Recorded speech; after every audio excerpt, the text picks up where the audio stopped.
দর্শক, সহকর্মী নিবিড় সাহা আছেন সিএমএম কোর্টে, আমরা তার সাথে যুক্ত হচ্ছি। নিবিড়, একটু জানাবেন, আসলে এখন পর্যন্ত তো আমরা যেটা জানাচ্ছিলাম যে সাবেক প্রধান বিচারপতি খায়রুল হককে কিন্তু এরই মধ্যে আদালতে নেওয়া হয়েছে। এর পরের আইনি প্রক্রিয়াটা আসলে কি, এবং সেই সাথে একটু জানাবেন যে দুই পক্ষের আইনজীবীরা কি বলছেন তার ব্যাপারে।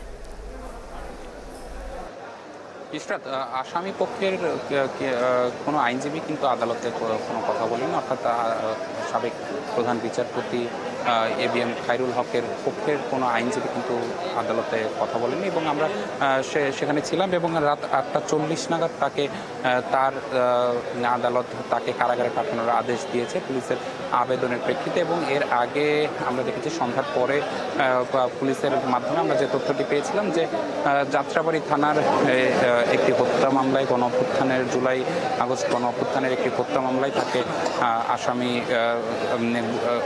একটি হত্যা মামলায় তাকে গ্রেপ্তার দেখানো হয়, এবং গ্রেপ্তার দেখানোর পরে কড়া নিরাপত্তার মধ্য দিয়ে তাকে আদালতে নিয়ে আসা হয়, এবং আদালতে নিয়ে এসে আদালতের হাজতখানা থেকে তাকে নিয়ে যাওয়া হয় এজলাস কক্ষে, এবং পুরো সময়টি কিন্তু নিশ্চিত নিরাপত্তার মধ্য দিয়ে তাকে নিয়ে যাওয়া হয়েছে। এবং শুনানি শেষে দুই পক্ষের আইনজীবীরা যারা ছিলেন তারা কিন্তু কথা বলেছেন, জাতীয়তাবাদী আইনজীবী ফোরামের নেতা কর্মীরা তারা কথা বলেছেন। তারা কিন্তু বলেছেন যে সাবেক প্রধান বিচারপতি এবিএম খায়রুল হক, যিনি আসলে বেশ কয়েকটি বিতর্কিত রায় দিয়েছেন তিনি যখন বিচারপতি ছিলেন, এবং তার কারণে কিন্তু বাংলাদেশের যে তত্ত্বাবধায়ক সরকার ব্যবস্থা সেটি বিলুপ্ত হয়েছে।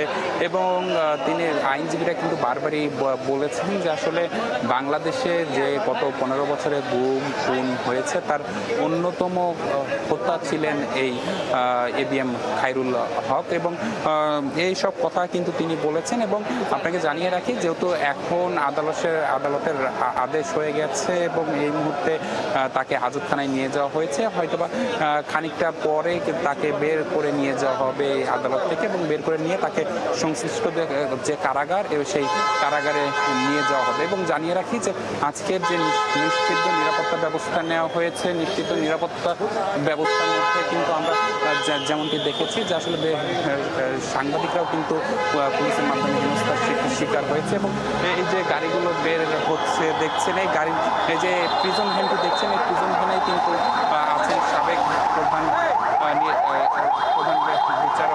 বিচারপতি এবিএম খায়রুল হক, এবং আমরা দেখছি যে পেছনে কিন্তু সেনা সদস্যদের গাড়ির যে বহর সেটিও কিন্তু রয়েছে। এবং যেমনটি বলছিলাম যে এক কথায় যে পুরো নিশ্চিত নিরাপত্তার মধ্য দিয়ে তাকে যেমন আদালতে নিয়ে আসা হয়েছিল, সেরকম নিশ্চিত নিরাপত্তার মধ্য দিয়ে কিন্তু তাকে আদালত থেকে বের করে নিয়ে যাওয়া হচ্ছে। এবং সব কিছু মিলিয়ে এই ছিল বলা যায় যে আমার কাছে সবশেষ তথ্য, এবং পরবর্তীতে নতুন কোনো মামলায় গ্রেপ্তার দেখানোর আগ পর্যন্ত কিন্তু যে সাবেক এই প্রধান বিচারপতি তিনি কারাগারেই থাকবেন।